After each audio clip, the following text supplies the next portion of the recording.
अरे ये इतना सवेरे सवेरे कहाँ चल दलू मैडम जी?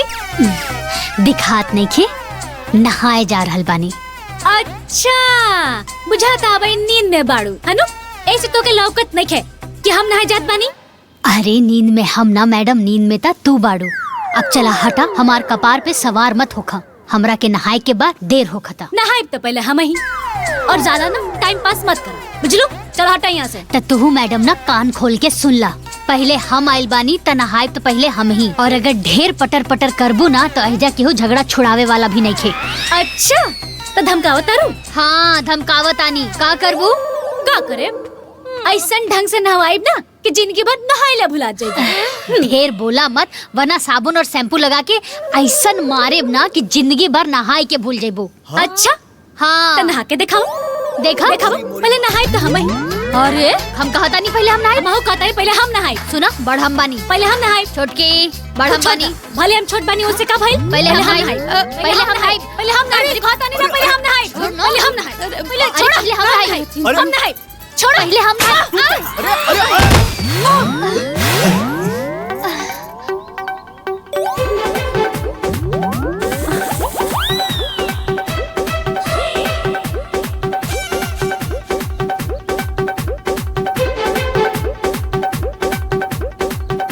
जा तू ही जाके नहा ला पहले। नहाई भी करो। हमरे नाम बबीता है, हम ही नहाए। चला बबीता नहाए।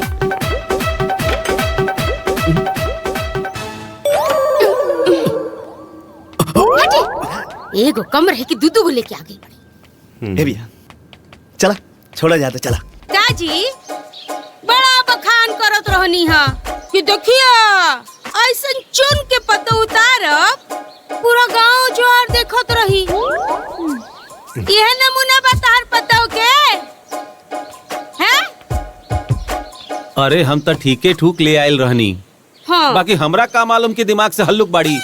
अच्छा दिमाग से हल्लुक बड़ी हैं? हाँ। अबले ना ये पूरा परिवार झगड़ा रगड़ा देख ले बड़ी, और जब ये गांव ज्वार देखे नु ये जन बनल इज्जत बा ना कुल चक्की में पिसा के धरल के धरल रह जाए। अरे माई देखे में तो ठीक ठाक लागत रहा सन। हाँ आ दहेजो देवेला तैयार रहला सन। चुप। अरे हम तो यह सोचत रहनी कि दहेज से ट्रैक्टर के सारा किस्त भरा जाए। किस्त अरे भरा जाई। बाबूजी किस्त आधा हो जाई, लेकिन जब से वो दोनों के झगड़ा करते देख ले बानी, हम तो खाली यह सोचता कि हम दोनों भाई के का हुई। हे भाई, अरे हमरा का मालूम रहे, ढोल में बोल बा। हाँ। ये दोनों पे अब दबाव बनावे के पड़ी, सासगिरी दिखावे के पड़ी। हाँ? अब इनके पता चली कि सास के शासन का होला। हे हाँ माई, ये दोनों बहू कहाँ बिया? बड़की भाभी तो सुबह से किचन में काम कर तड़ी। हाँ। बाकी वो दोनों जानी छोटकी भाभी के रूम में बैठ के बतिया बतड़ी। जो बुला के लाओ तो। हाँ। अभी लोग के खबर ले। भाभी माई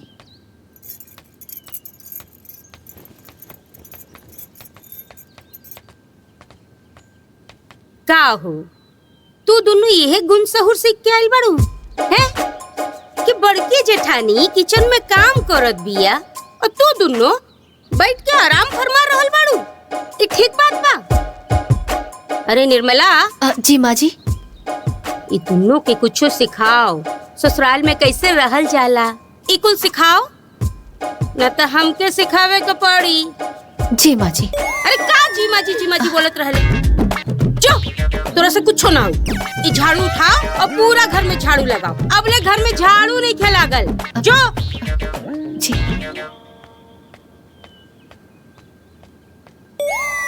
ए रुको रुको रुको रुको रुको, है आवा आवा आवा रुको।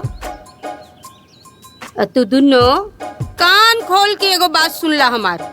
हम पहली और आखिरी बार बात समझावा तनी, काहे कि हमके बार बार समझावे के आदत नहीं थी।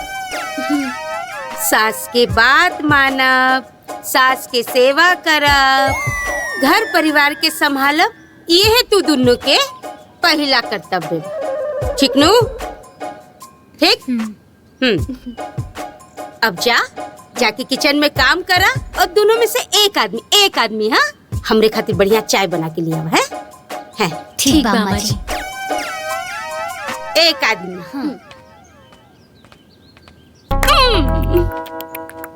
ओ भाई मजा। चल चला।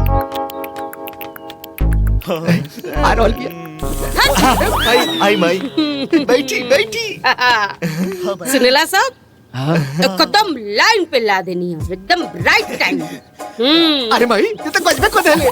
हाँ माई, और जब तू डांटत रहलू ना वो दोनों चुपचाप बीगी बिल्ली नियन सुनत रहलिया। और देखला लो माई के शासन। जा चाय बना के दे दो। अम्मा जी तोहरा से कहली हा कि चाय बना के ले आवे के।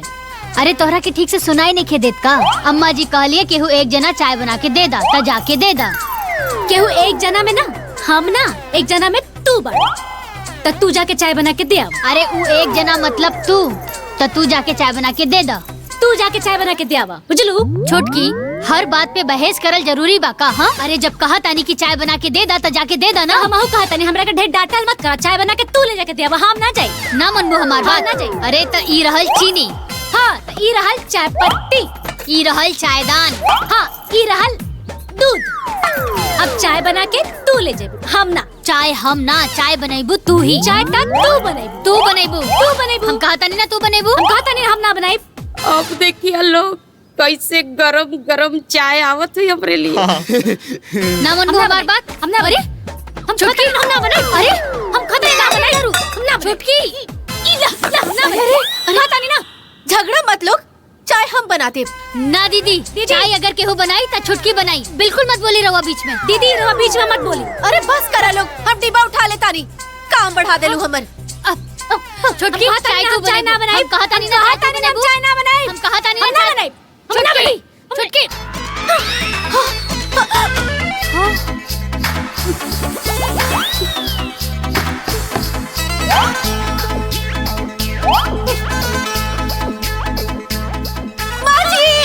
चाय बन गई। आ रहल बा।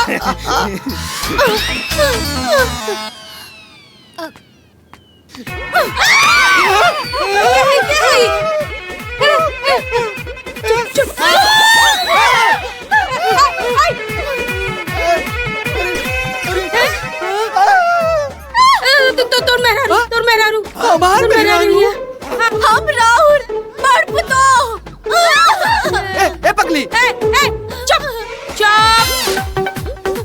के कैले बाई काम?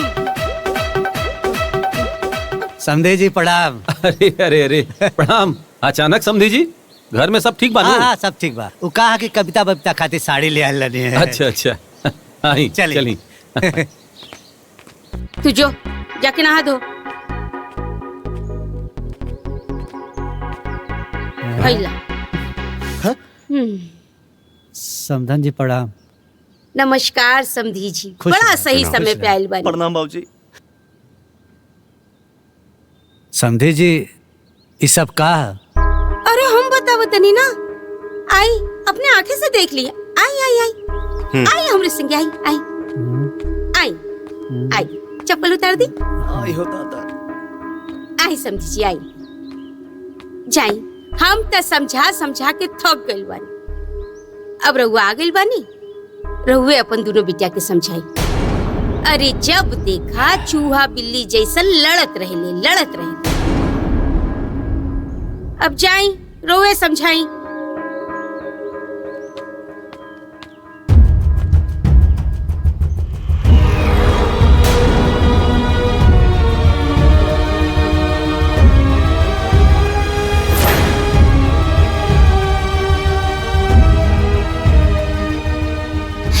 बाबूजी गुलाम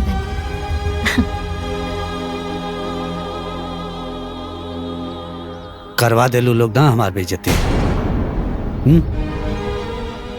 तुम लोग का बचपना कब ले जाई? मायका ना ससुराल है। आ ससुराल में बहुत अदब लिहाज से रह पड़ेला।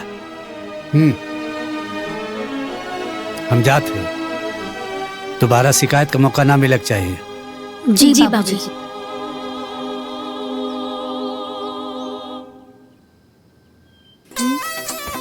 ई तहार हा, ई हमार हा।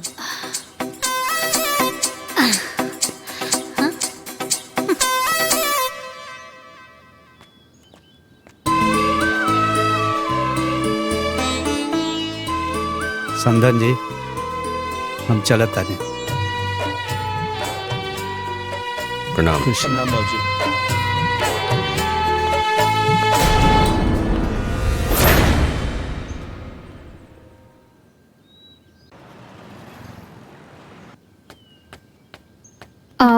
भाभी तनी हमार बाल बना दी ना। का भवनी जी, एगो हमें भौजाई बानी का राउर राउर राउर भी भौजाई बाड़ी, जाई ओखनी से करवा ली। अच्छा अच्छा ठीक बा, जाना कविता बबीता केहू से बंधवाला। अच्छा रुक, कविता बबीता जी अम्मा जी। आवा तनी ऐजा तू लोग। बताइए अम्मा जी। जी अम्मा जी। जी अम्मा तनी जी। कर बाल बांधा। हाँ आई बबनी, हम बाल हाँ बांध अच्छा ठीक बा, लाई हम बांध देता नी। देतानी। अरे हम कहा तानी ना हम बाल बांध देतानी। छुटकी, हमहू तो कहा तानी ना कि हम बाल बांध देता नी। हम कहा तानी ना कि हम बाल बांध देतानी। अरे अरे अरे, एक आदमी बाल बांधा और एक आदमी जाके किचन के काम करेला है। हाँ अम्मा जी, रवा हाँ। सही कहा तानी। सुना, तू किचन के सारा काम निपटा दा, बाल हम बांध देतानी। सुनो, किचन के काम तू कर सकेलू, हम बाल बांध देता नी। ठीक बा हम ना? कहा तानी ना कि बाल हम बांधतानी। बाल हम बांधे। बाल हम बांधे। बाल हम बाल हम बांधे। बांधे। बाल हम बांधे। बाल हम बांधे। हम बांधे। बाल हम बांधे। छोड़ मेरे बेटी के बाल, छोड़ बस। तू लोग रहेगा हैं? हम खाना भी बना ले, बाल भी हम बांध दे, ठीक नु? तू लोग अंदर चल, जा जा बोल कमरे में जा। चलो कौन ना, हम बांध देता है, चुप हो जा।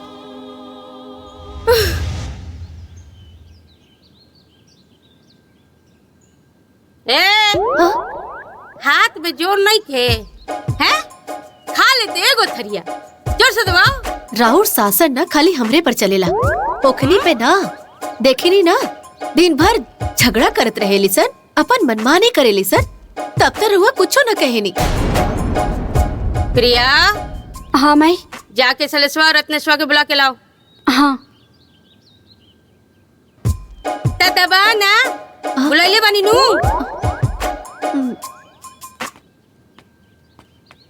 हाँ माई। ए बाबू, पानी जोन है ना सर से ऊपर जा रहल बा। तू दुनो अपन मेहरारू के समझाला, ना तो फिर हमई के कुछ करे के पड़ी। का बोली माई, जौन तहार मन करे करो। हाँ माई, अब हमने के का कर सकेला जा। तब देखा सासगिरी।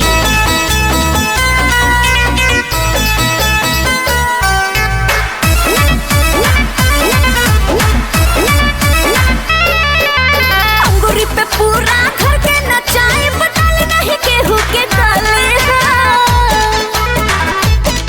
और अंगूरी पे पूरा घर के नचाए, बदल नहीं केहू के डाले। सासू के शासन चलीता और सासू के शासन चलीता, पूरा घर के सिंहासन हिली हो। सासू के शासन चलीता, पूरा घर के सिंहासन हिली हो। सासू के शासन चलीता, जबने चाहिए तबने होई, केहू के न मुहवा खोली हो। सासू के बोली सीना में लागे, सासू के बोली सीना में लागे, जैसे बंदूक के गोली हो। सासू के बोली सीना में लागे, जैसे बंदूक के गोली हो।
चलीता हाँ सासू के शासन चलीता पूरा घर के सिंहासन हिले हो सासू के शासन चलीता पूरा घर के सिंहासन हिले हो सासू के शासन चलीता समझे। ये सब रोज रोज के नौटंकी देख के ना दिमाग खराब हो रहा है। अरे माई दिमाग खराब के तो छोड़, अब तो दिमाग के दही हो रहल बा। जौन दहेज के पैसा के वादा कइले रहलन अभी ले कोनो कराता पता बा? हाँ माई, कम से कम दहेज के पैसा मिल गई होत तो ट्रैक्टर के पैसा चुका देती। का ना सोच ले रहने कि दहेज के सामान आई प्रिया के वही सामान के दहेज दे के विदा कर दे, बाकी ना।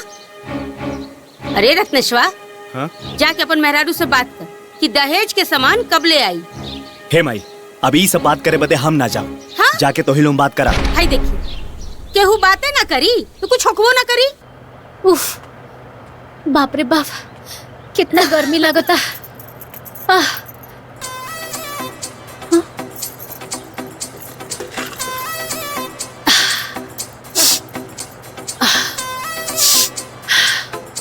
अब जान में जाना होता। बड़ा गर्मी लगता। हाँ।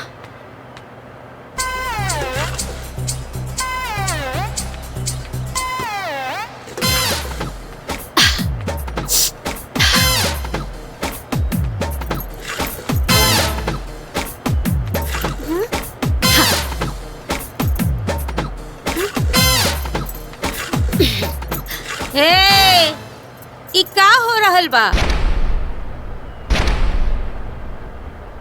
देखी ना अम्मा जी, हाँ। हम बैठ के पंखा के हवा खात रहनी हा, दीदी अपना और घुमा ले लिया। तो ठीक है ना। हाँ, वो अपन दहेज में पंखा लेके आयल बिया ता हवा खा रहल बिया। तू अपन पंखा दहेज में मंगवावा, हवा खा। वैसे भी तोहर बाप वादा करके आज ले दहेज ना भिजवेलन। देखिए अम्मा जी, हाँ। रघु हमरा माई बाबूजी पर मत जाए। अच्छा, अगर वो लोग बड़ा इज्जतदार बाड़े सन तो बोलना था अपन बाप के कि बकाया दहेज भेज दे। अम्मा जी, ये पंखा ना हमार बाबूजी ही देले बाड़े। हाँ? और ये पंखा के हवा हमनी दोनों बहन खातिर हा। हाँ? और एक बात अम्मा जी, आगे से कब्बो हमार बाबूजी के नाम मत लिहा। हमनी दोनों बहन बटल नहीं खींचा। हमनी दोनों बहन बाटल नहीं खी और ना केहू बांट सकेला। चुप हो जा छुटकी, बैठा।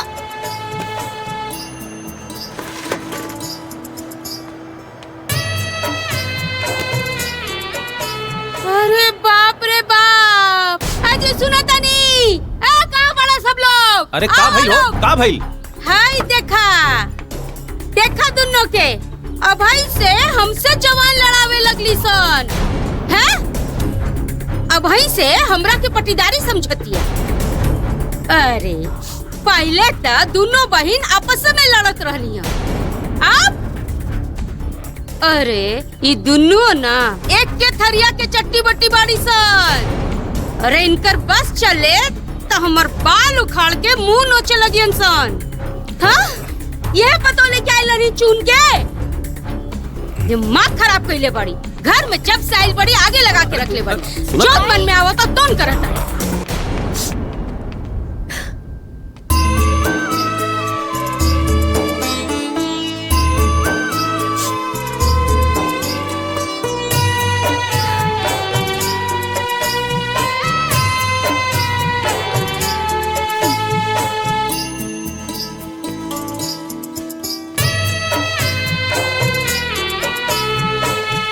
एकनी के साथ का कल जाए?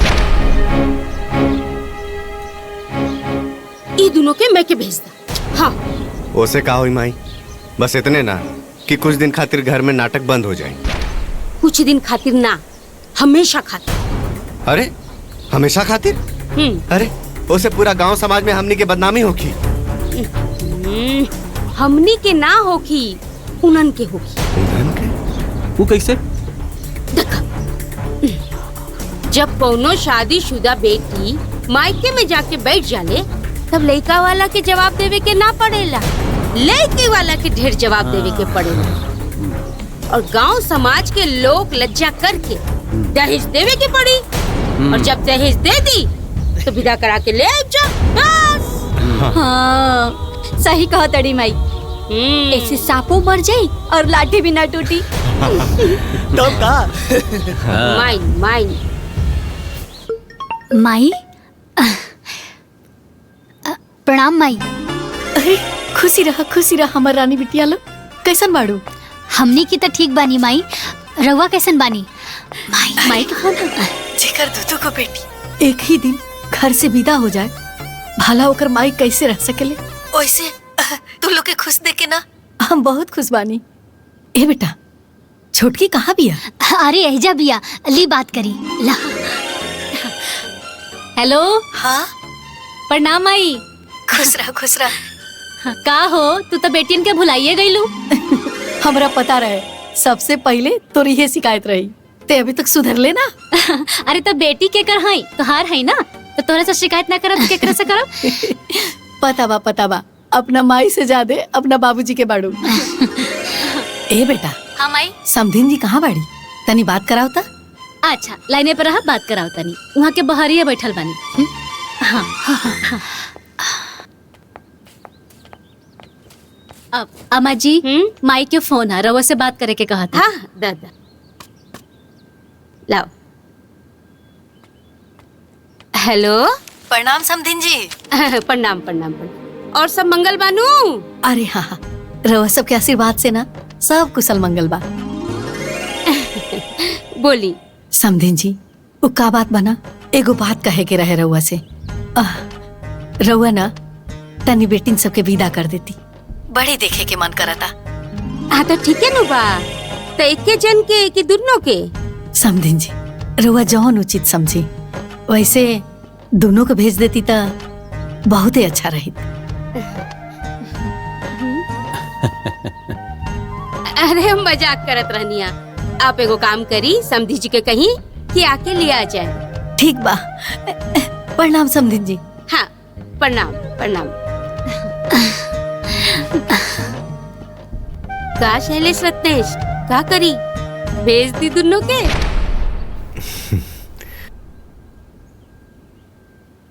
अब जैसन राव रिक्शा माई। ठीक बा, जाए की तैयारी कर लो। ठीक बा अम्मा जी। एला तू दोनों भी जा, मदद करा। जी माई। ठीक बा माई। माई माई देखा दीदी आ गईली। माई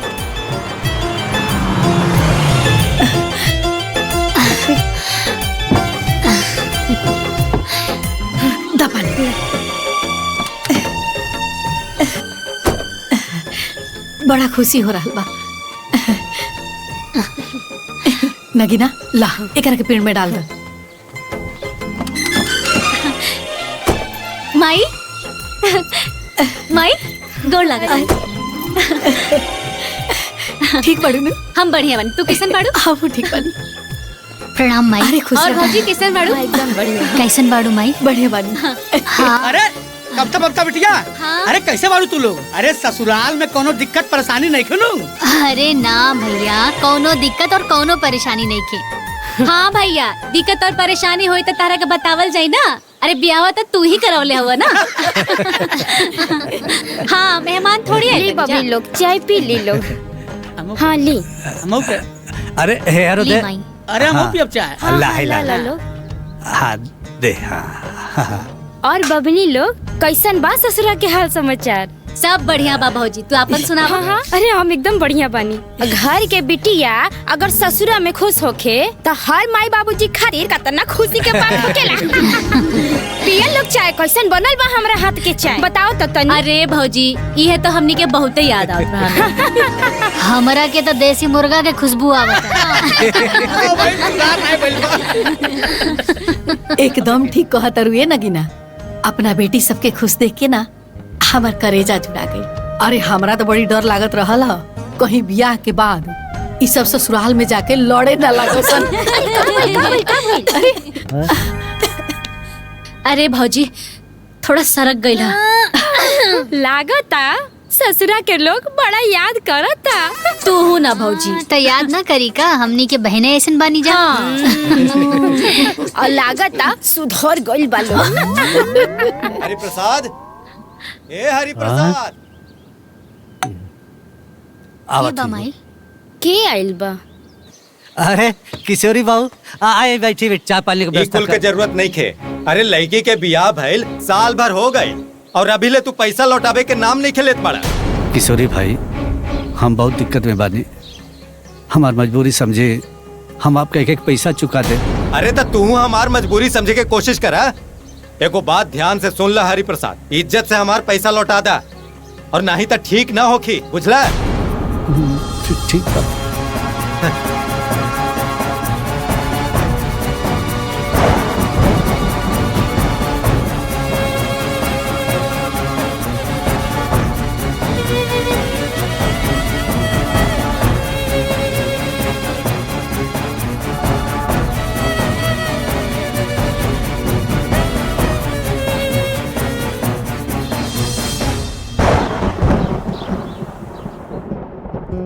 अध्ययन बताता है कि धूम्रपान छोड़ने के 20 मिनट बाद आपका रक्तचाप सामान्य हो जाता है। कुछ ही दिनों में आपके शरीर में निकोटीन की मात्रा कम हो जाती है और 12 महीनों में हृदय रोग का खतरा भी आधा रह जाता है। लेकिन अभी धूम्रपान की वजह से आप दिल के दौरे के बेहद करीब हैं। बीड़ी सिगरेट का हर कश जानलेवा है। तंबाकू आज ही छोड़ें। मदद के लिए कॉल करें 1800-112356। मेरे पति 18 साल की उम्र से खैनी खाया करते थे। मुझे अंदाजा नहीं था कि इससे हमारी जिंदगी पर इतना बुरा असर पड़ेगा। उन्हें कैंसर नाम की खतरनाक बीमारी हो गई है। हमारे घर में कमाने वाले वो अकेले हैं। मुझे नींद नहीं आती ये सोचकर कि भविष्य में हमारा क्या होगा। खैनी ने हमारी जिंदगी बर्बाद कर दी। खैनी, गुटखा, जर्दा, पान मसाला परिवार तबाह करते हैं। तंबाकू आज ही छोड़ें। सहायता के लिए 1800-112356 पर कॉल करें। माई, ये सब का है? मतलब? अरे मतलब ये कि का जरूरत रहे बाबूजी के इतना कर्जा में डूब के हमनी के ब्याह करे के। अरे बेटा, इस सब के बारे में ना ज्यादा ना सोचे के। अरे बबीता एकदम ठीक कहतिया माई, हमनी के घर छोड़ के भागत नहीं की रहली हसन ना। हाँ ए बेटा, समय से ना शादी ब्याह होखल भी बहुत जरूरी बा। आ घर परिवार भी तो अच्छा मिल गई। आ वैसे भी ना बेटियन के शादी ब्याह में ना लेन देन लागल रहेला। अरे माई, हमनी के इतना अच्छा घर परिवार लेके का करेब जा, जौना से हमरा परिवार पर तकलीफ होखे, दुख होखे। अरे वो परिवार में जौना परिवार में हमनी के बचपना अभी तक खेलनी कूदनी जा, छोट से सियान भइल जा। लड़ाई झगड़ा कईल अलग बात बा माई, हमनी के वो लड़की नईखी बानी सन कि हमनी के माई बाबूजी दुख में रहें आ कष्ट में रहें आ हमनी के खुश रहें आ सुख भोगी सन। अरे छोड़ सब बात के, चल जल्दी जल्दी खाना बनाते नहीं, खा सन आ खा के चला सन सुते।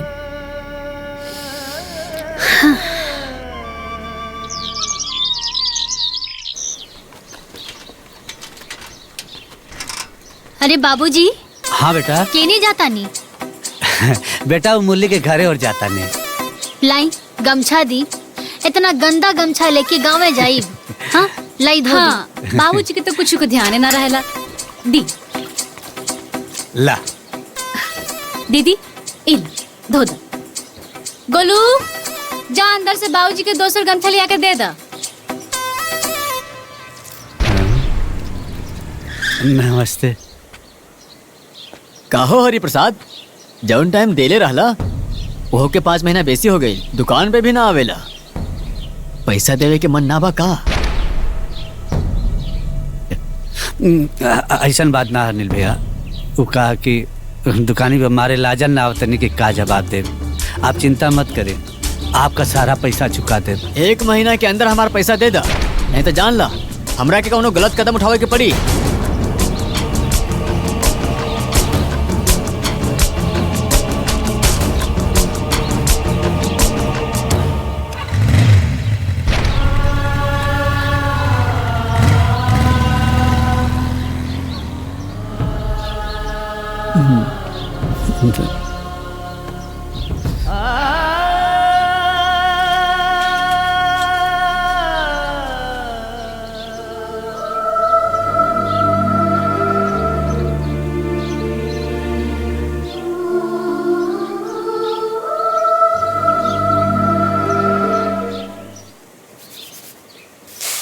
बाबूजी रवा छोड़ दी, हम कर देते हैं। वहाँ रखा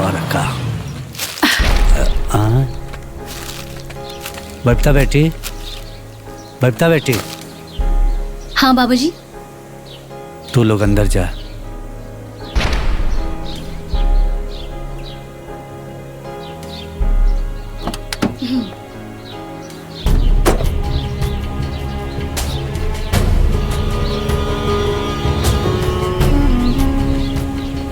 प्रणाम भैया। देखा हरि प्रसाद, हम दौड़ दौड़ के तोरा घरे तकादा करे ना आई। जौन खेत हमरा लगे गिरवी रखले हुआ ओसे ज्यादा था हमसे पैसा ले ले हुआ तू, और ये पैसा तोहरा से हम चक्रवृद्धि ब्याज लगा के ले, समझला? जाता नहीं।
कुछ बेकार।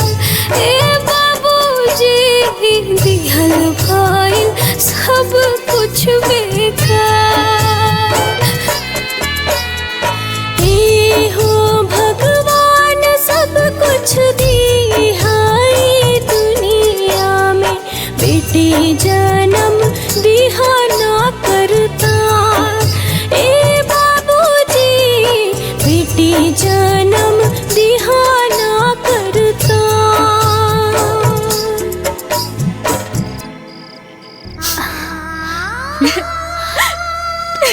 दीदी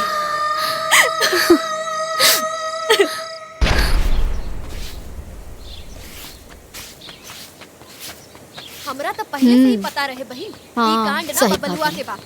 ओकर माई हमरा के झूठ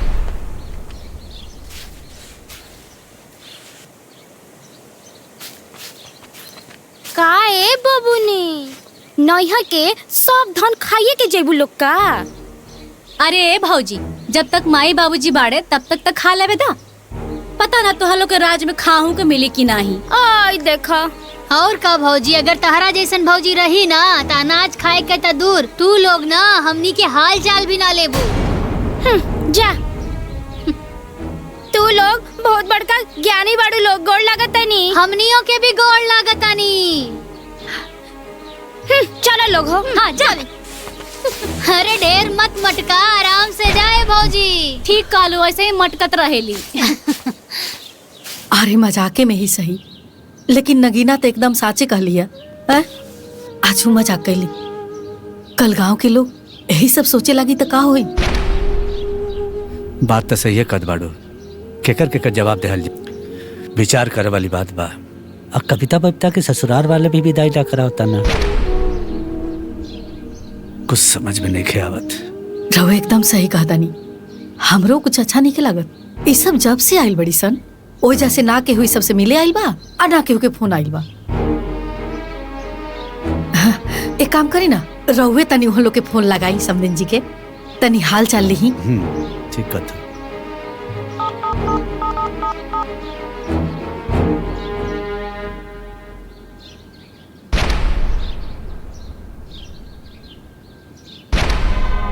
का भइल? फोन में ना उठाता।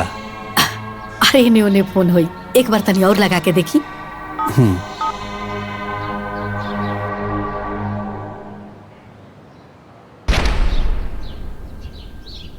केहू ना उठावत है।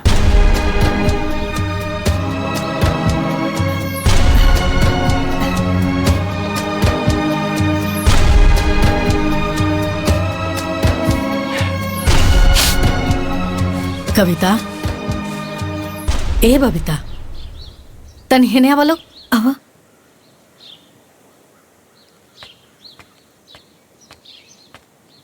का बात बा माई?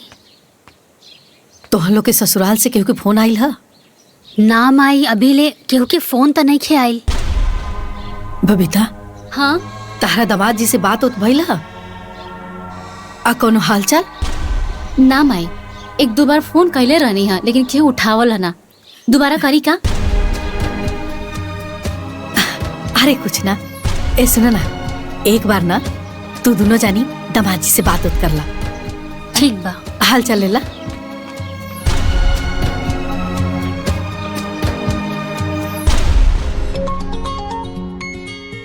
हमरों में कविता के फोन आवा था। खबरदार जे फोन उठे लेता।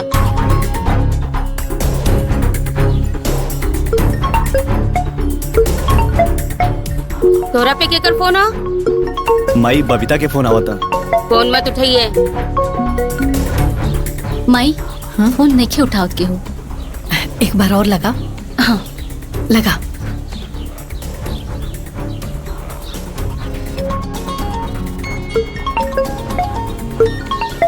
ना ना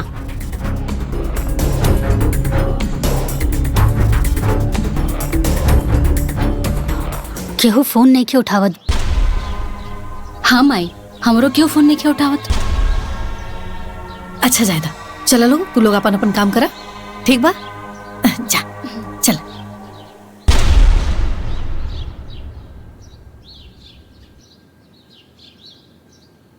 ए जी देखी ना वो लोग एहनियों के फोन नहीं के उठावत लोग। हमार मन बड़ी घबरा रहल बची। अरे वो एक काम करी ना, उस सबके ससुरा जाके पता तो करी कि बात का बा।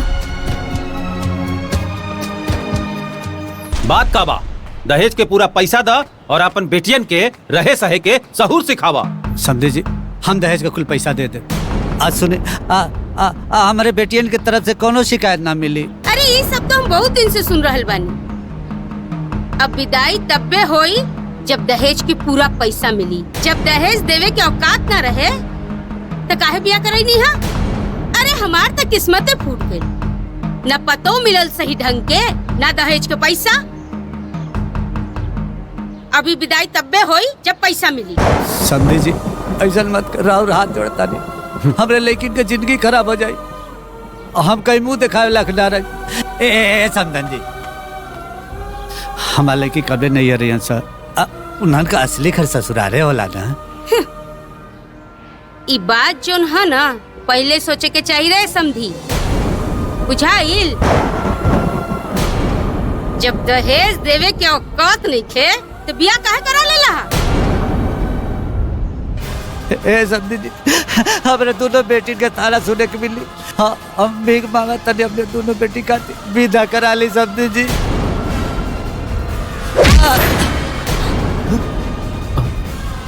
चला सब अंदर चल। माई, अरे चल। समझी जी, समझी जी।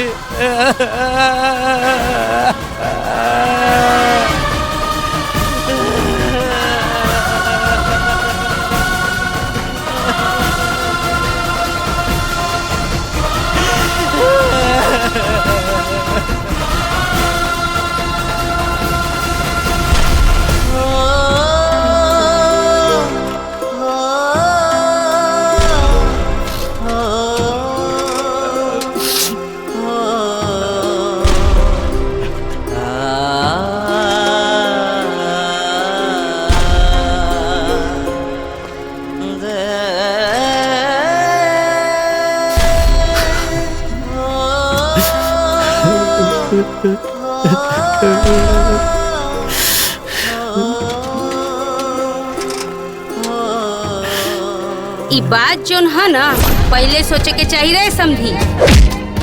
ना ना, ऐसे करे कैसे जाए? कौन मुंह दिखाई नहीं करके? हमके दहेज का जुगाड़ करेगे पड़ी।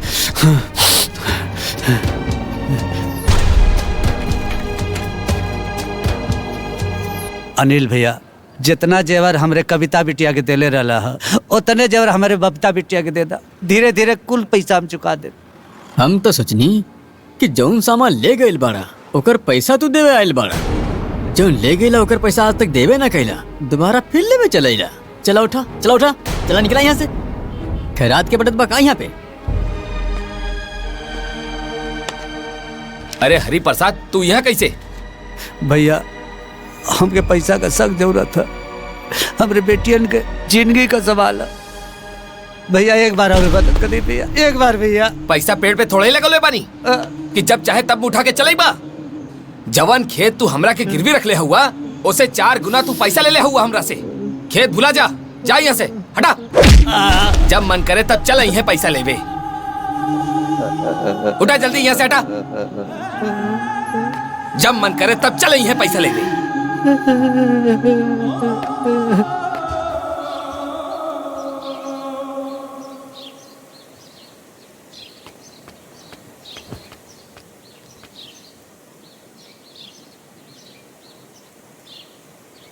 माई, का बात बा? यहाँ काहे खड़ा बाड़ू?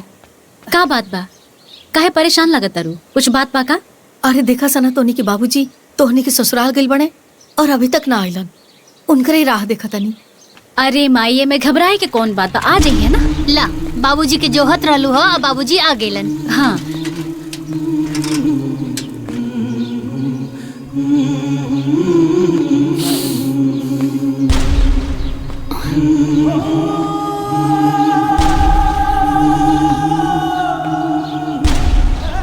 बाबूजी, का भेल जी?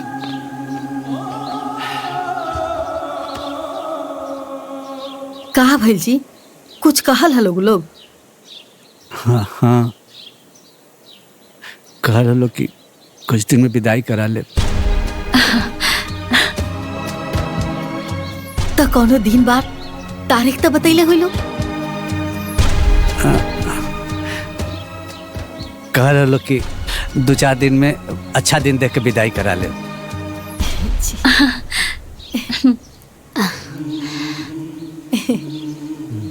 हाँ कैसे हो क्या बात है। हाँ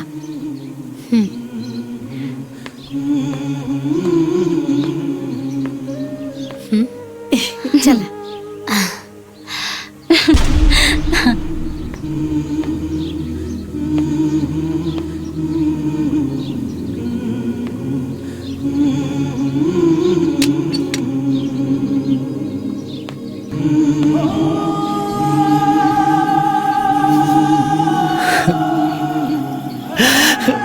बिटिया हमरा के माफ कर दिया और मार के दे।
भगवान कौन तुक दिखा दिला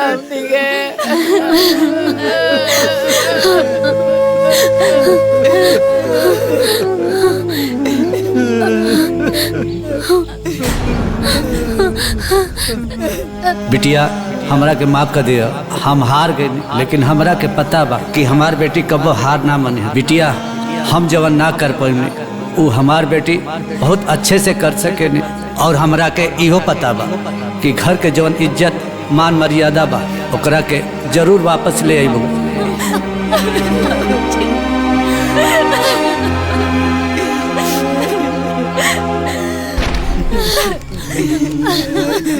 ओकरा के जरूर वापस ले आइबो। बस तू लोग इतना करिया कि ससुराल वालन के कोनो गलती नहीं के। हम ही जौन वादा कैले रहनी पूरा ना कर पौले। हमार आखिरी इच्छा यह बा तू लोग मान सम्मान के साथ अपने घरे जा। हमरा पता बा धीरे धीरे सब ठीक हो जाए।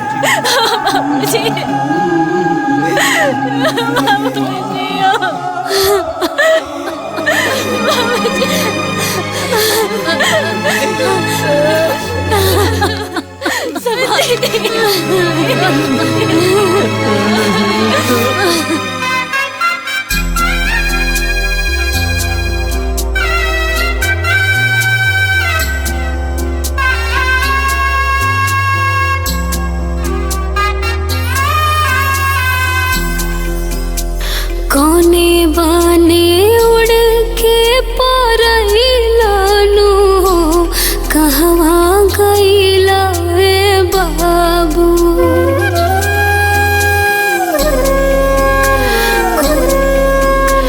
कोने बाने उड़ के परइलानु कहवा गइला रे बाबू। बिटियन के टुअरी बनैलानु हो कहवा गइला रे बाबू। बिटियन के टुअरी बनैलानु हो कहवा गइला रे बाबू। कोने घाटे हमहन के लागवालानु हो कहवा गइला हे बाबू। बिटियन के टुअरी बनैलानु हो कहवा गइला हे बाबू।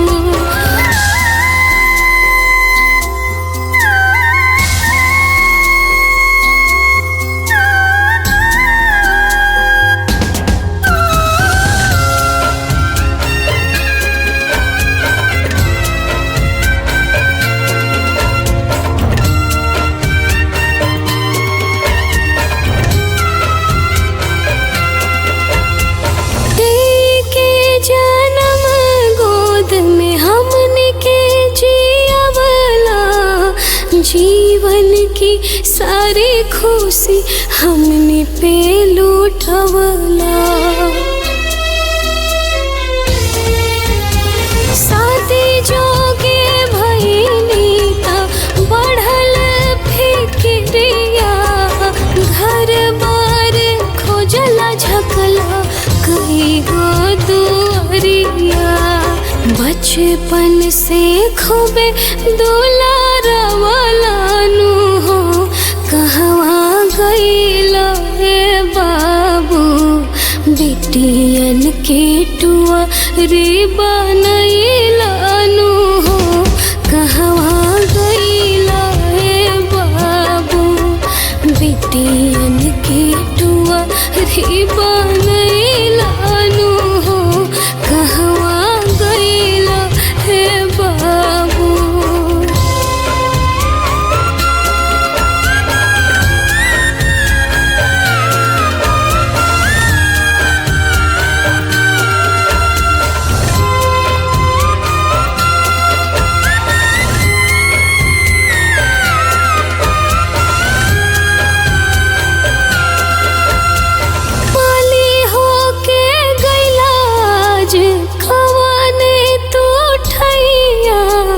कैसे हरिया राई बाग की सूखल पतइया।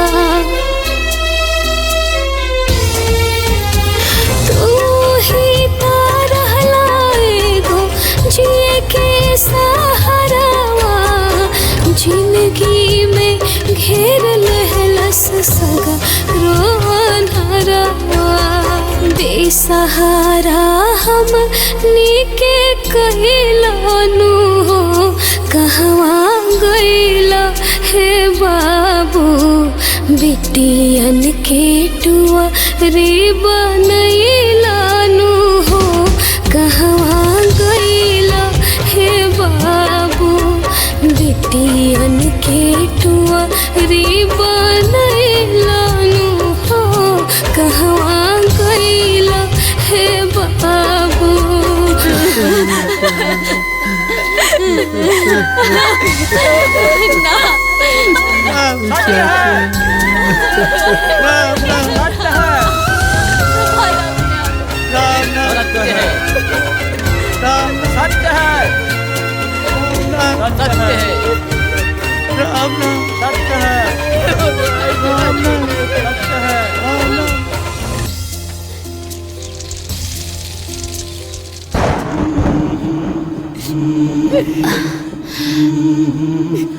ना माई, माई बाबूजी की आखिरी इच्छा हमने दोनों बहन मिलकर पूरा करब जा। हाँ माई, अपना घर के और ये अपना बाबूजी के मान सम्मान हमने के वापस जरूर ले आब जा माई। मत रो माई, देखिए एक दिन सब सही हो जाए, सब सही हो जाए माई। सही हो के कतर बचले कावा बेटा, अब तो सब तो ए माई, माई तू आज ले खाली सुन ले बाड़ू ना कि बेटी बेटा से कम ना होली, लेकिन आज के बाद हमने दोनों बहन इस साबित करके दिखाई जा। हाँ माई, दीदी ठीक कहा तर, तू चुप हो जा, सब ठीक हो जाए भाई, सब ठीक हो जाए।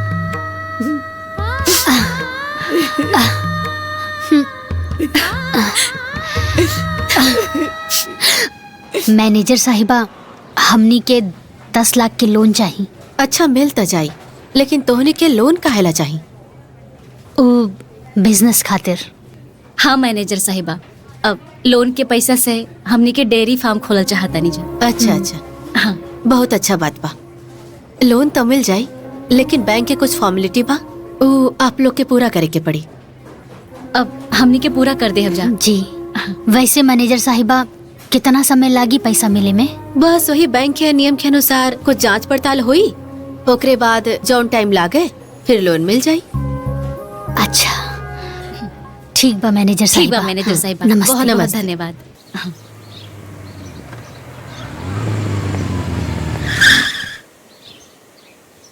माता जी प्रणाम। नमस्ते। कविता बबिता के घर यही बा का? हाँ हाँ, हमरे बेटी हलो। का बात बा? बुला दी। ए कविता बबिता।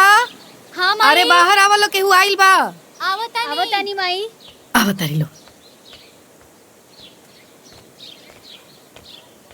हम बैंक से आयल बानी, आपके लोन पास हो गइल बा।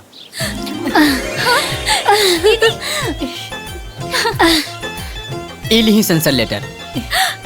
दीदी ये देखा। हाँ शाम तक पैसा आपके खाता में ट्रांसफर हो जाए। अरे वाह माई माई माई, हमनी के लोन पास हो गई। हाँ अब हमनी के गाय भैंस वाला बिजनेस शुरू हो जाए। हे भगवान।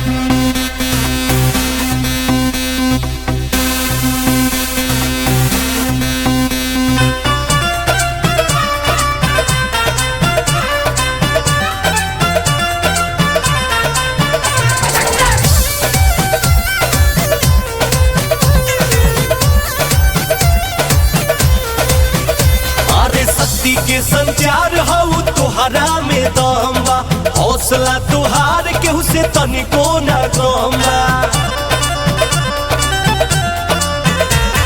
शक्ति के संचार हऊ तुहरा में दम बा, हौसला तुहार केहू से तनिको ना कम बा। तरक्की से तुहरा जुड़ाई जाला हिया, जिया जिया हो जिया जिया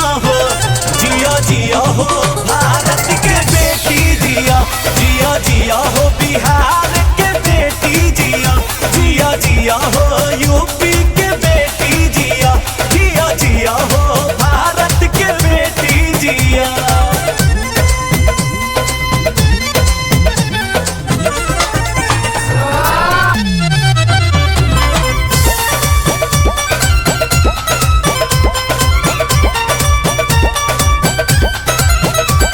जुनून जब जागल रही दिल के अरमान में फूल खिल जाई हो जरूर रेगिस्तान में। जुनून जब जागल रही दिल के अरमान में फूल खिल जाई हो जरूर रेगिस्तान में।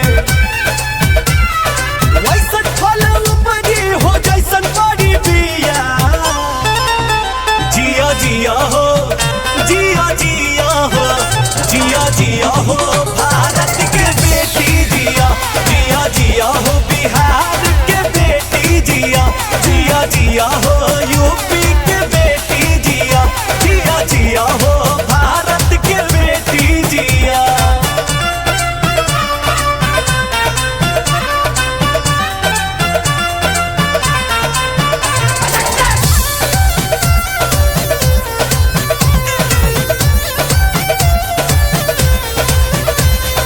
मेहनत से मोड़ दी हल जाला तक कदीर के दिनों दिन तरक्की होले कलम के लकीर से। ओ मेहनत से मोड़ दी हल जाला तक कदीर के दिनों दिन तरक्की होले कलम के लकीर से।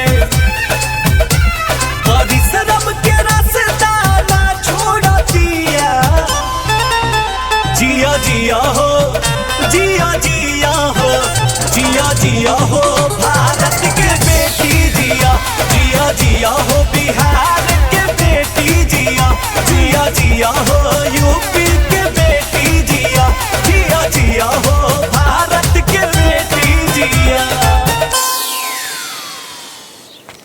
इली चाचा जी इतने रहे कि और बाकी बा? हाँ इतने ही रहे इतना। ठीक बा चाचा। इली राउर जितना बाकी रहे ना वो से 2-4 हजार ज्यादा ही देले मन। बिटिया एक बात तो लोग साबित कर दे कि बेटी भी कोनो बेटा से कम ना हो खेली।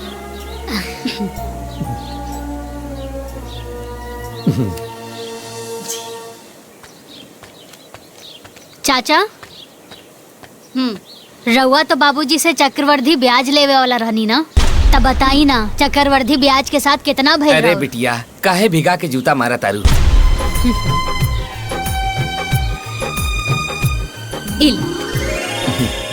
नमस्ते। चला तानी।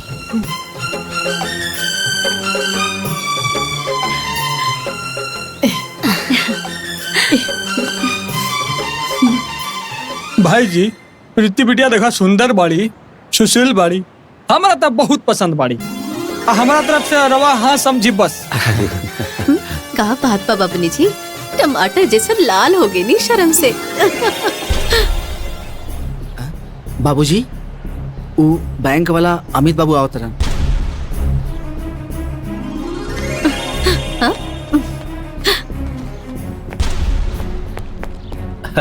अब अमित बैठा। हम बैठे ना आयल बानी, हम ट्रैक्टर के चाबी लेवे आयल बानी। काहे कि 2-3 महीना से एक भी किस्त न जमा कैला। लावा ट्रैक्टर के चाबी दा। अमित भाई हमरा के 1 महीना का टाइम दे दी, हम पूरा किस्त के भुगतान कर देब। 1 महीना 1 दिन के भी समय तोहे ना मिली। लावा ट्रैक्टर के चाबी दा, नहीं तो मजबूरन हमरा कानूनी कार्रवाई करे के पड़ी। लावा ट्रैक्टर के चाबी दा। चाबी दे दा। लावा ला ले चला।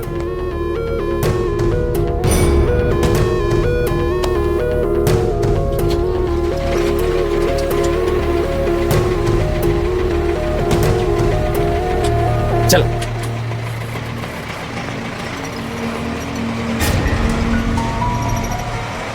चला बेटा चला, ये घर में शादी नहीं करे के। अरे भाई साहब का भइल? अरे रवा बैंक के 3 महीना की किस्त नहीं जमा करत बानी है, हमके धन दहेज का देबा खा। चला बेटा। अरे सुनी तो चाचा रुका।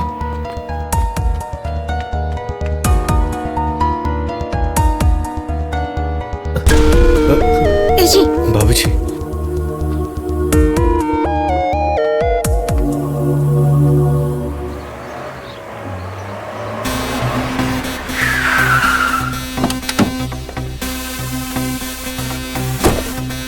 माई आवा आओ। माई ई देखा तुहार बेटियन के डेयरी फार्म। माई ये अपन डेयरी बा। आई अंदर चली। हाँ। आई वो देखा वहाँ से देखा लेके कैसे काम वहाँ होता। सब आपन है। माई ई गैया भैंसिया सब बहुत दूध देता रे चल माई। ये बछड़ा भी अभी भइल बा। हाँ। ई देखा। प्रणाम दीदी। ए बेटा आज तोहर बाबूजी चिंता रहता था, गर्व से उनकर सीना चौड़ा हो गई रे। आज तू लोग गांव समाज में अपना बाबूजी के मान सम्मान तू लोग लौटा दे लो। बाकी मगर का माई? ए बेटा तारा बाबूजी के ये इच्छा रहे कि जौन मान सम्मान आज तो हम लोग पौले बाड़ू, वही मान सम्मान स्वाभिमान के साथ तो हम लोग के ससुराल वाला तो हम लोग के विदा करा के ले जाए। माई जैसे आज ये सब भइल बा ना, एक दिन वो सब हो जाई। हाँ माई दीदी ठीक कहा तरी। देखिए एक दिन वो लोग आई और बड़ी धूमधाम से तोहरा दोनों बेटी के विदा करा के ले जाएंगे, तो चिंता मत कर। आई चली चल। जे भी यहाँ आयल बा सब लोग ध्यान से सुनी। यहाँ बैंक के तरफ से ट्रैक्टर के नीलामी रखल गइल बा। यहाँ जे सबसे ज्यादा दाम लगाई ई ट्रैक्टर ओकर हो जाई। बैंक के तरफ से सबसे पहला बोली बा 3 लाख 3,20,000। हाँ 3,20,000 से बेसी बा केहू जौनी ट्रैक्टर के बोली लगा सकेला। 3,40,000 बा यहाँ केहू 3,40,000 से ज्यादा बोली लगाए वाला। 4 लाख 4 लाख 4 लाख 4 लाख से ज्यादा केहू बा जे ट्रैक्टर पे बोली लगा सके। 4 लाख 1 4 लाख 2 5 लाख। अरे शक्ति के संचार हाउ तुहरा में दम्बा, हौसला तुहार केहू से तनिको ना गम्बा। शक्ति के संचार हाउ तुहरा में दम्बा, हौसला तुहार केहू से तनिको ना गम्बा। रक्की से तुहरा जुड़ाई जाला हिया। अभी ट्रैक्टर के बोली लाग चुकल बा 5 लाख 5 लाख 1 5 लाख 2 5,20,000 5,20,000। अभी ट्रैक्टर के बोली लाग चुकल बा 5,20,000 5,20,000 1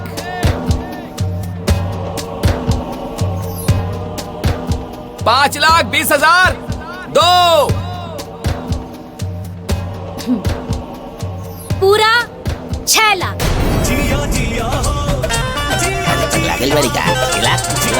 पूरा 6 लाख 6 लाख 1 6 लाख 2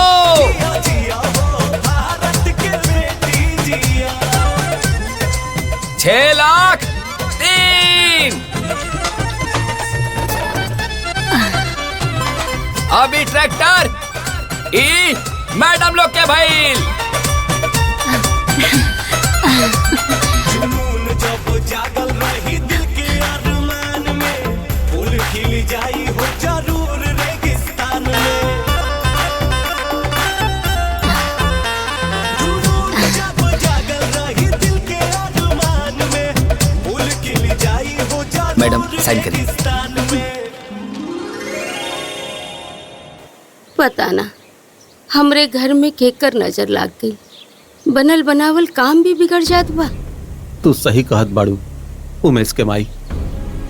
बिटिया के सगाई टूट गई, ट्रैक्टर दुआर से खिंचा के चल गई नीलामी के खातिर।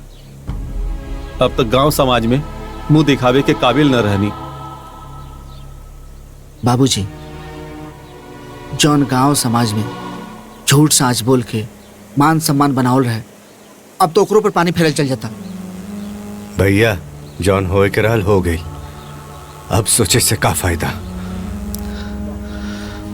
हाँ, अब तक खाली है सोचे के पड़ी कि मान सम्मान फिर कैसे बनी। मेहनत से मोड़ दी हल जाला तक कदीर के, दिनों दिन तरक्की होले कलम के लकीर से। मेहनत से मोड़ दी हल जाला तक कदीर। अरे भाई साहब, हाँ? अरे आप? प्रणाम चाचा जी। हम आइल बानी अपना बेटा के शादी राउर बिटिया के साथे करे खातिर। हाँ? अब भाई जी पंडित जी के बुलाई आ कोई बढ़िया सा दिन देख के तय पाती रख दी। बाकी रउआ तो शादी से इनकार कर दिले रहनी ना? हाँ, रउआ तो दहेज चाहत रहे। हाँ। और वो दहेज के व्यवस्था आज भी हमनी ना कर सकीले। जब कहत रहनी तब न कहत रहनी, आज तो नहीं कहत बानी। वो घड़ी हमरा आँख पर लालच के पट्टी पड़ल रहे, बाकी जब राउर दोनों बहू लोगन से मिलनी है तो हमरे आँख के पट्टी खुल गई, हमके सही गलत के ज्ञान हो गई। धन्य बाड़ी राउर दोनों बहू लोग। भगवान ऐसन बहू सब केहू के दे। बहू? पर्दा? हमको समझनी ना। हम समझावत बानी। राउर दोनों बहू लोग कविता और बबीता हमरा घरे एक दिन आइल रहे। बाबूजी, ये दहेज आज समाज में नासुर हो गइल बा। ये दहेज के कारण ही माई बाप लड़कियन के जन्म दिहल नइखे चाहत, उनके जन्म के भी अपराध समझेलन। ही दहेज के कारण ही आज लड़कियन के गर्भ में ही मारे जैसन अपराध हो रहल बा। हाँ बाबूजी, रउए सोची, जवान माई बाप अपना बेटी के बड़ा प्यार दुलार से पोस पाल के बड़ा करेला, रुपया खर्च करके पढ़ावेला लिखावेला, अच्छा संस्कार देला, और जब वही बेटी के लड़का खोजे जाले दहेज के कारण, एगो बाप के दर दर भटके के पड़ेला। यहाँ तक कि लड़का वालन के पैर पर अपन पगड़ी तक रख देले। अपन जीवन के सारा कमाई दहेज में दे देले, अपना औकात से बेसी कर्ज लेके बेटी के ब्याह करेले, लेकिन फिर भी लड़का वाला संतुष्ट ना हो खिले, और अंत में या तो तलाक होला या फिर आत्महत्या की नौबत तक आ जाला। रउए बोली, कई सही बाटे? बोली बाबूजी, एगो बेटी के बाप होके सोची न रउआ। बिल्कुल गलत बा बेटी। यही से बाबूजी हम राहुल आगे हाथ जोड़ के विनती करत आनी कि रउआ हमनी ननद के बियाह अपन बेटा के साथे मत तोड़ी। हाँ बाबूजी, रउआ जौन कुछ भी मांगब हमनी के देवे खातिर तैयार बानी जा। ना बेटी ना, तू लोग हमार आँख खोल देलू। अब हम अपना बेटा के बिना दहेज के बियाह करे खातिर तैयार बानी। बहुत बहुत धन्यवाद बाबूजी।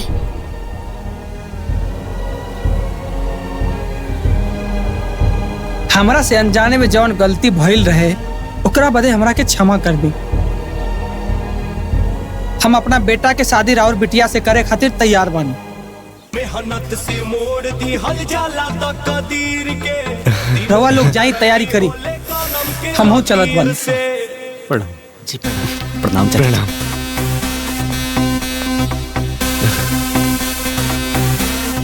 देख लू माई, अपने बहुन के दहेज के चलते उनकरा के कितना परेशान कैलू, उनकर घर छोड़ा देलू तू। आज वह बहुन के खातिर तारा बेटी के घर बसे जात बा। समझ में आयल कुछ?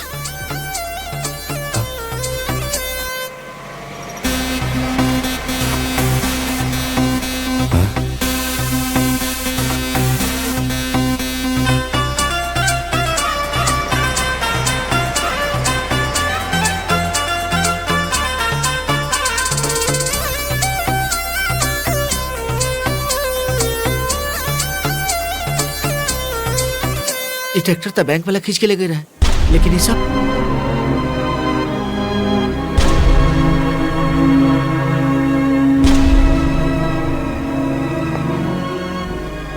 बाबूजी, हमनी के ट्रैक्टर इस सब के पास कैसे?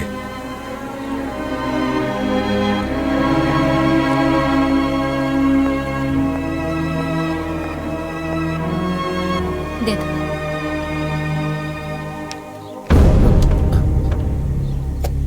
बाबूजी, ई रहल राउर अमानत। लेकिन बहू, ई ट्रैक्टर तो बैंक वाला लेके चल गई रहे नीलामी खातिर, तोहनी के कैसे मिल गई? बाबूजी, बोली लगा के। बोली लगा के? मतलब ये है कि बैंक के नीलामी में सबसे ज्यादा हमनी के कीमत दे के ये ट्रैक्टर हमनी के लेके आनी जा। हाँ बाबूजी, और ई रहल एनओसी पेपर। आज के बाद ई ट्रैक्टर पर कौनो बकाया नहीं खे। आज के बाद ई ट्रैक्टर पूरा तरीका से राउर बा।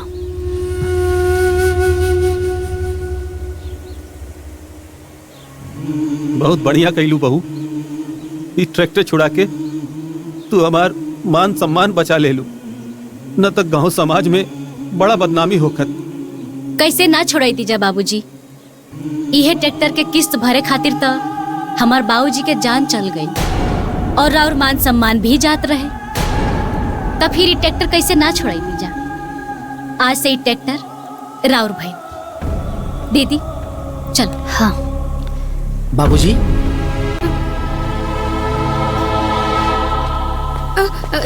दुल्हन, दुल्हन कहाँ जाता रू? अपना घरे अम्मा जी। यह तो तोहार घर बा दुल्हन। ना अम्मा जी, ई घर हमनी के नहीं खे, ना यहाँ रहे वाला हमनी के। अगर हमनी के रहित ना तो आज हमनी के बाबूजी जिंदा रहते। ए बहू, ये सब हमार गलती बा, सब हमार गलती बा, और हमार गलती के वजह से बहुत शर्मिंदा बानी। ए दुल्हन लोग, हमरा के माफ कर दा, हमरा से बहुत बड़ी गलती हो गई। हाँ बहू, हमनी के माफ कर दा, अपन घर चला। रउआ हाथ मत जोड़ी, हमनी के भी रहो बेटी जैसन ही बानी। अपन बाबूजी के कहना माना, घर में चला। अब तो बाबूजी कहता नहीं, मान जा। हाँ बबीता, चला घर के अंदर चला। हाँ चलो ना भाभी, अगर तू दोनों जाने ना रहो तो हम भी हाँ ना करो। बबुनी, हमनी तोहार बियाह में जरूर रहब, लेकिन ऐसे ना। हमनी के मान सम्मान के साथ में जब रउआ लोग हमनी के हमार नैहर से विदा करके लाई तब। हाँ बाबू, हमनी के बाबूजी के सपना रहे कि हमनी के विदाई बड़ी धूमधाम से करस, और वही विदाई के चक्कर में हमार बाबूजी दर दर भटकत रह गई, और फिर उनकर जान चल गई, और हमने के ऊपर से हमेशा हमेशा खाते बाप के साया उठ गई, और हमारे बाबूजी की इच्छा अधूरा रह गई, अधूरा रह गई। ए दुल्हन लोग, रोआ मत, हम पूरा करब तोर बाबूजी की आखिरी इच्छा। देखिए तू लोग, इतना धूमधाम से तू लोग की विदाई कराई कि पूरा गांव जवार देखी। जी रहुआ हमार दोनों पतों की विदाई की तैयारी कराई। बैंड बाजा धूम धड़ाका एकदम धूम मचा दी लोग की विदाई में। बाबूजी, काहे कि ये दोनों हमार बहू ना, हमार बेटी बड़ी सन, हमार घर की लक्ष्मी भी है दोनों। तो चिंता जिन करा, हम अपन बहुवन की विदाई खूब धूमधाम से कराई। हाँ, हाँ। अब सब ठीक हो जाए, सब ठीक हो जाए, सब ठीक हो जाए।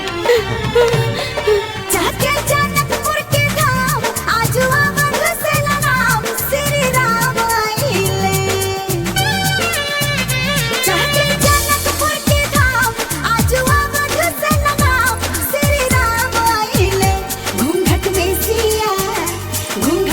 सिया सुकुमारी सोहे उमिले कुमारी जगमग धाम आइले। घूंघट में सिया सुकुमारी सोहे उमिले कुमारी जगमग धाम आइले। रउआ चिंता ना करी, सब ठीक रही।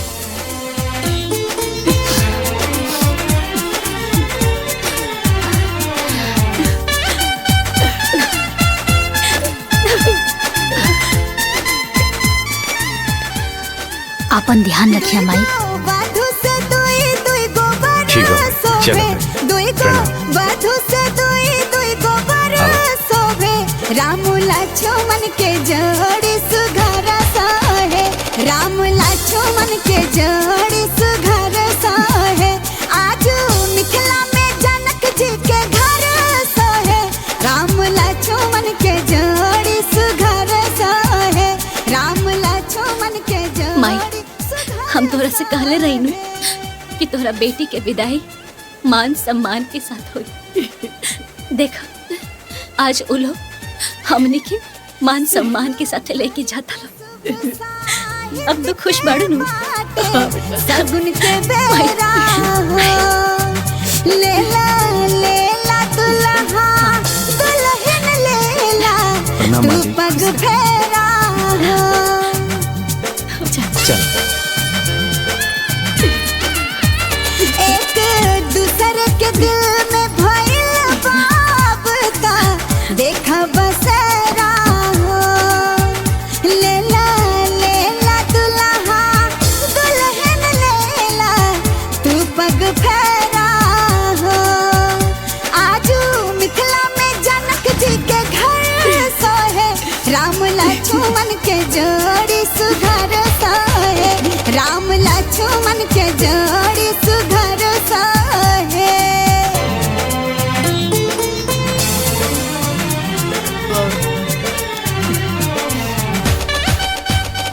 भगवान ऐसी सबकी बेटी देवी जी अपना माई बाप के हमेशा सर ऊंचा रखे।